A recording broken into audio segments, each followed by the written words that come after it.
Hi అండి, welcome to my channel. నేను మీ ఉమాశ్రీ. అందరూ ఎలా ఉన్నారండి? నేనైతే బాగున్నాను. మీరు కూడా బాగుండాలనుకుంటున్నాను. ఫస్ట్ టైం నా ఛానల్ చూసే వాళ్ళైతే ప్లీజ్ సబ్స్క్రైబ్ చేసుకోండి. అలాగే వీడియో నచ్చితే లైక్ చేయండి. సో ఇది వచ్చేసి సాటర్డే రోజు వ్లాగ్ అండి.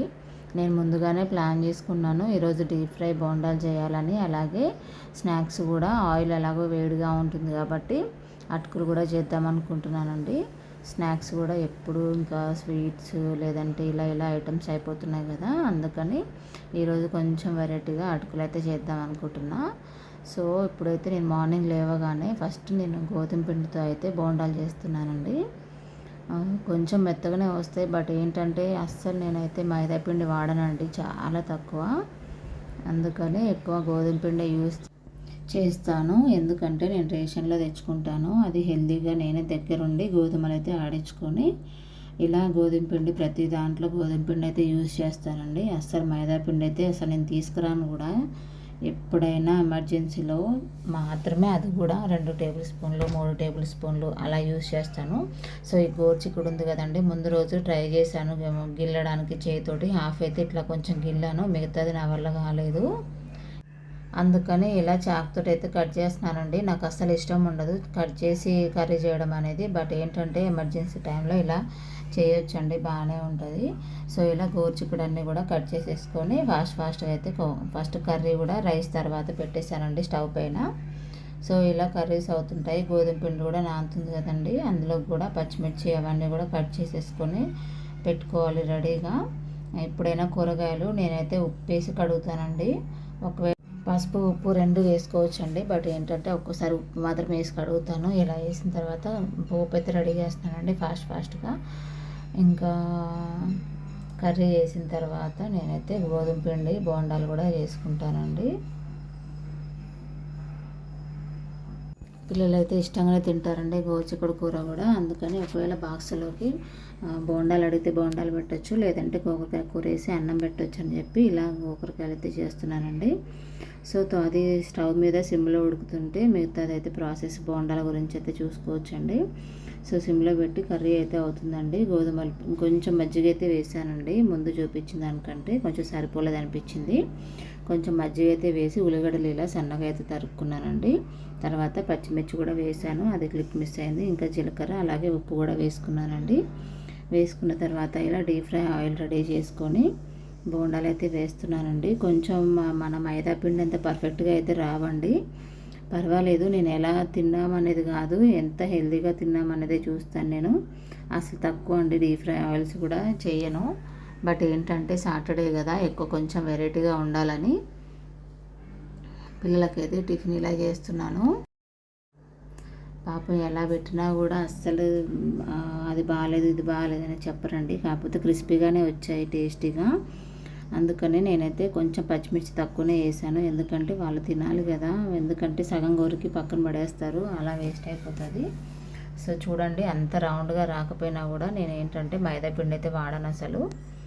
ఇంకా ఇలా బోండాలు అయితే రెడీ అయిపోయాయండి. 3 ఆయిల్ అయితే అయ్యాయండి, కొంచెం కొంచెం వేసుకుంటూ. ఎందుకంటే ఎక్కువ డీప్ ఫ్రై ఆయిల్ అయితే అది మళ్ళీ అవ్వగొట్టడం కష్టమైపోతుంది.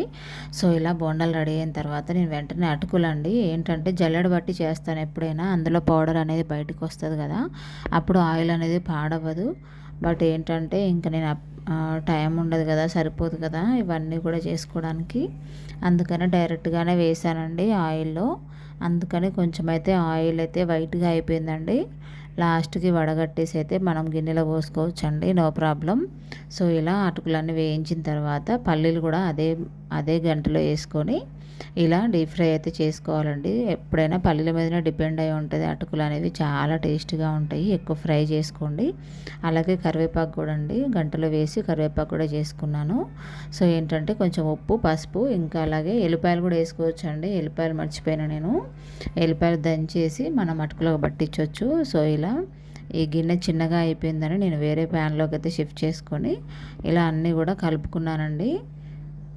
నా దగ్గర పుట్నాల కవర్ కూడా ఉండాలండి, పుట్నాల కవర్ దొరకలేదు, అవి వేస్తే ఇంకా బాగుంటుంది. సో ఇలా ఫాస్ట్గా అన్నీ కూడా తిప్పేసి నేనేంటంటే ముందే బోండాలు కాబట్టి ఆయిల్ ఎలాగో వేడిగా ఉంటుంది కాబట్టి అటుకులు చేయాలని డిసైడ్ అయ్యి ఇలా అటుకులు అయితే చేశానండి. అలాగే స్నాక్స్లోకి మొన్నటిదాకా పల్లి పట్టి పెట్టాను, ఇంకా అలాగే కారపూస ఇవన్నీ పెడుతున్నాను కదా, జామకాయలు ఇవన్నీ కూడా. సో ఇదేంటంటే ఇప్పుడు అటుకులు వెరైటీగా ఉంటుందని అటుకులు పెట్టాను. చిన్న బాబుకేమో అన్నం కలిపి, చిన్న బాబుకి కాదండి, పెద్ద బాబుకేమో కలిపి పెట్టాలి అన్నము, చిన్న బాబుకేమో విడిగా అన్నము కూర కలిపి పెట్టాలి. ఇలా ఉంటుంది మన ఇంట్లో. ఒకరు కంప్లీట్లీ ఇద్దరు ఆపోజిట్ అండి. చూసారు కదా బోండాలు టేస్టీగానే వచ్చాయండి. పిల్లల బాక్స్ అయితే రెడీ అయిపోయిందండి. నేను ఎందుకు షూట్ చేయలేదంటే లంచ్ బాక్స్ ప్యాకేజ్ అనేది అప్పటికే టైం అయిపోయింది కదండి, నేనే డ్రాప్ చేయాల్సి వచ్చింది. అందుకని నేనే ఫాస్ట్గా రెడీ అయిపోయి ఇలా పిల్లల్ని అయితే డ్రాప్ చేసి వచ్చానండి. తర్వాత మా హస్బెండ్ కూడా లంచ్ బాక్స్ కట్టేసి ఇంకా తను వెళ్ళిపోయిన తర్వాత ఇలా హాల్ అయితే ఫస్ట్ క్లీన్ చేసుకున్నానండి. సోఫా కవర్లన్నీ దులుపుకొని రెడీగా ఉంటే ఎనీ టైం ఎవరు వచ్చినా కూడా నీట్గా ఉంటుంది హాల్ అనేది. సో అందుకని ఫస్ట్ హాల్లో సామాన్లన్నీ సర్దేసుకుంటాను.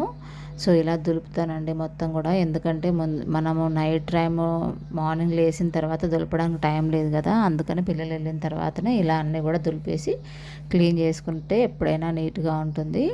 సో ఇలా హాల్ అంతా క్లీన్ చేసిన తర్వాత నేనైతే ఇంకా కిచెన్లోకి వచ్చానండి. చూసాం కదా మార్నింగ్ అంతా మనము ఎక్కడివి అక్కడ పెట్టేసి పిల్లల్ని అయితే బాక్స్ రెడీ చేసి పంపిస్తాం కదా. సో ఇప్పుడైతే నేను ఇంకా గిన్నెలన్నీ క్లీన్ చేస్తానండి. ఇల్లు కూడా క్లీన్ చేసేసానండి ఆల్రెడీ. సో తర్వాత గిన్నెలన్నీ క్లీన్ చేసుకొని నెక్స్ట్ దోశలకైతే నానబెట్టుకోవాలండి. గిన్నెలు కడిగి ఇల్లు క్లీన్ చేసిన తర్వాత ఫ్రెష్ అప్ అయితే వచ్చానండి, ఫ్రెష్ అయ్యాను. తర్వాత ఇప్పుడు ఫ్రెష్ అప్ అయిపోయి రెడీగా ఉంటే మనం ఎప్పుడంటే అప్పుడు ఎక్కడికంటే అక్కడికి బయటికి వెళ్ళొచ్చండి. ముందు ఎప్పుడైనా కూడా మనం స్నానం చేయగానే నీట్గా హెయిర్ కూడా కోమ్ చేసుకుంటే ఎనీ టైం ఏం అర్జెంట్ ఉన్నా మనం బయటికి వెళ్ళి పనులు అయితే చూసుకోవచ్చండి. సో నేనైతే స్నానం చేసి రెడీ అయిన తర్వాత ఇలా దోశలకైతే నానబెట్టానండి. అందులో కొంచెము రేషన్ బియ్యము అలాగే జొన్నలండి, కొంచెం జొన్నలు కూడా వేశాను.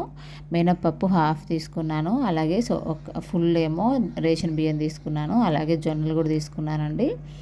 యాక్చువల్గా నేను ఇంతకుముందు రేషన్ బియ్యం అసలు వాడకుండా ఓన్లీ బియ్యము మినపప్పు, జొన్నలు అలాగే రాగులు ఇవన్నీ వేసేదానండి. రాగులు అయిపోయినాయి తెచ్చుకోవాలి. సో అలా మల్టీగ్రెయిన్ దోశలాగా చేసేదాన్ని. సో పిల్లలైతే అప్పుడప్పుడు ఇష్టపడట్లేదని చెప్పి ఇలా నేనైతే బియ్యం వాడుతున్నానండి. సో ఇవన్నీ కూడా నానబెట్టేసుకున్న తర్వాత 2 టైమ్స్ అయితే కడిగానండి. గిన్నెలు కిచెన్ కౌంటర్ చూసారు కదా అంతా క్లీన్గా అయిపోయింది. సో గిన్నెలన్నీ కూడా కడిగేసుకున్న తర్వాత కిచెన్ కౌంటర్ అనేది పీస్ఫుల్గా ఉంటుంది. సో మనం ఎప్పుడు ఏ పని చేయాలన్నా స్నాక్స్ చేయాలన్నా కూడా మనము కిచెన్ నీట్గా ఉంటే హాయిగా చేసుకోవచ్చు. సో ఇలా రేషన్ బియ్యము జొన్నలు అయితే కలిపి చెరిగానండి, ఏం నీట్గానే ఉన్నాయి. దోశల కోసం నానబెట్టుకున్న తర్వాత నేనైతే ఇంకా లంచ్ చేసేసి ఒక 1 అవర్ అయితే రెస్ట్ తీసుకున్నానండి. తర్వాత మళ్ళీ పిల్లల్ని తీసుకురావడము, ఇంకా అలాగే వాళ్ళకి స్నాక్స్ పెట్టేసి ఇంకా వాళ్ళకి హోంవర్క్స్ చేపించేసి ఇవన్నీ కూడా ఈవినింగ్ అయితే షూట్ చేయలేదండి, ఎందుకంటే అవి రెగ్యులర్గా ఉండే టైం టేబుల్ కాబట్టి. అలాగే ప్రతిదీ షూట్ చేయాలంటే కుదరట్లేదండి, ఎందుకంటే మనం హడావిల్లో ఉంటాం కదా. సో అలా ఈవినింగ్ అయితే ఇంకా పిల్లలకి డిన్నర్ కూడా పెట్టేశానండి. పెట్టిన తర్వాత నేను మా హస్బెండ్ ఇద్దరం కలిసి డిన్నర్ అయితే చేసామండి. తిన్న తర్వాత గ్రైండర్కి వేయాలంటే చాలా ఒళ్ళు బతుకమండి, కానీ ఆకలి అయితే చాలా వేసింది. అందుకని ఫస్టే తినేసాను పిల్లలతో పాటే. ఇంకా తినేసిన తర్వాత ఇంకా కిచెన్లో దోశకైతే నానబెట్టిన కదండి, అదైతే గ్రైండర్కి వేసుకోవాలి. సో ఫస్ట్ అయితే గ్రైండర్ కింద అంతా క్లీన్ చేసేసి గ్రైండర్ కూడా కడిగేసి, ఎందుకంటే మనం లాస్ట్ టైం చేసి ఎంత కడిగి పెట్టినా కూడా కాక్రోచ్లు తిరుగుతూ ఉంటాయి, అందుకని ముందే క్లీన్ చేసుకోవాలండి. ఎప్పుడైనా కూడా దోశ పిండి పట్టేటప్పుడు గ్రైండర్ గిన్నె అనేది తప్పకుండా కడుక్కోండి. సో ఇలా గ్రైండర్కి వేసుకొని స్టార్ట్ చేశానండి. ఖాళీగా ఉండడం ఎందుకు, జొన్నలు కదండి కొంచెం టైం పడుతుంది గ్రైండ్ అవ్వడానికి, అందుకని నేను గిన్నెలు కూడా క్లీన్ చేసుకున్నానండి. అప్పటికే 10-15 అలా అయిపోయింది, నిద్ర వస్తుంది బాగా. సో అందుకని ఫస్ట్ అయితే గిన్నెలు కూడా కడుక్కున్నాను. ఈ లోపల దోశ బ్యాటర్ కూడా మధ్యలో చెక్ చేసుకుంటున్నానండి. సో అది రెడీ అవుతుంది. ఇంకా గిన్నెలు కడిగేసి అవంతా కిచెన్ టాప్ అంతా క్లీన్ చేసి మళ్ళీ గ్రైండర్లో ఉన్న పప్పు అనేది పిండి ఎత్తుకున్నానండి, గిన్నెలో షిఫ్ట్ చేసుకున్నాను. అదేంటంటే కొంచెం ఎక్కువనే అయింది క్వాంటిటీ అనేది. ఇప్పుడంతా లేటెస్ట్ మోడల్స్ వస్తున్నాయి కదండి, గ్రైండర్స్ అయితే డైరెక్ట్గా గిన్నెలో పడుతుంటుంది, అది మెత్తగా అవుతుంటే. బట్ నాదైతే తీసుకొని 3 years అవుతుంది. మనమే ఎత్తుకోవాలి, చేతితోటి గిన్నెలోకి షిఫ్ట్ చేసుకోవాలి. అందుకని ఇప్పుడు ఇలా నేను ఫస్ట్ అయితే దాంట్లో ఉన్న రాళ్ళు అయితే తీసి ఒక ప్లేట్లో షిఫ్ట్ చేసుకుంటున్నాను. ప్రతిసారి అంతే అండి, ఎప్పుడు కూడా అది తీసేసి ఫస్ట్ ఒక ప్లేట్లో పెట్టుకోవాలి. తర్వాత గిన్నెలో ఉన్నదంతా వేరే గిన్నెలో షిఫ్ట్ చేసుకొని అప్పుడు నేను ఇంకా క్వాంటిటీ ఎక్కువైందని చెప్పేసి 2 గిన్నెల్లోకి మార్చానండి. చూసారు కదా, గిన్నె ఎక్కువైపోయింది. మళ్ళీ ఫర్మెంటేషన్ అయితే పొంగిపోతుందని చెప్పి వేరే గిన్నెలోకి కూడా మార్చుకున్నాను. వెంటనే గ్రైండర్ అయితే కడుక్కోండి, ఎందుకంటే అది ఎండిపోతుంది, మళ్ళీ స్క్రాచెస్ పడతాయి. మనం మార్నింగ్ గట్టిగా అంచిపెట్టి రుద్దుతాం కదా, అందుకని మంచిగా రుద్దుకొని పెట్టుకోండి. తర్వాత బోర్లు ఇచ్చి పెడితే అది మార్నింగ్ వరకు ఆరుతుంది, కౌంటర్ కూడా క్లీన్ అవుతుంది. ఇంకా అలాగే వంట అయిపోయిన తర్వాత ఫ్రెష్ అప్ అయ్యి ఇంకా నేనైతే పడుకున్నానండి. చాలా టైర్డ్ అయిపోయాను. ఇలా సండేకి ముందు రోజు మనము దోశ బ్యాటర్ కానీ ఇడ్లీ బ్యాటర్ కానీ రెడీ చేసుకుంటే మార్నింగ్ లేట్గా లేచినా కూడా మనకి ఏ టెన్షన్ ఉండదండి. హ్యాపీగా లేచి వెంటనే చట్నీ అయితే చేసుకోవచ్చు. అలాగే మనం ఇంకా మిగతా పనులు కూడా ఏ టెన్షన్ లేకుండా చేసుకోవచ్చు. ఎప్పుడైనా వీక్ మిడిల్లో టిఫిన్లు చేసుకోకపోయినా కూడా వీకెండ్లో మాత్రం తప్పకుండా ప్లాన్ చేసి పెట్టుకోండి. హాయిగా మార్నింగ్ లేట్గా లేవచ్చు. సో చూసారు కదా, 2 గిన్నెలోకి షిఫ్ట్ చేసుకున్నానండి పొంగిపోకుండా. సో మీరు కూడా ఇలా గ్రైండర్ చేసుకున్నప్పుడు ఖచ్చితంగా కడిగి అయితే పెట్టుకోండి. కాక్రోచులు రాకుండా ఉంటాయి. ఫస్ట్ టైం నా ఛానల్ చూసే వాళ్ళైతే ప్లీజ్ సబ్స్క్రైబ్ చేసుకోండి. అలాగే వీడియో నచ్చితే లైక్ చేయండి. థ్యాంక్ యూ ఫర్ వాచింగ్ అండి.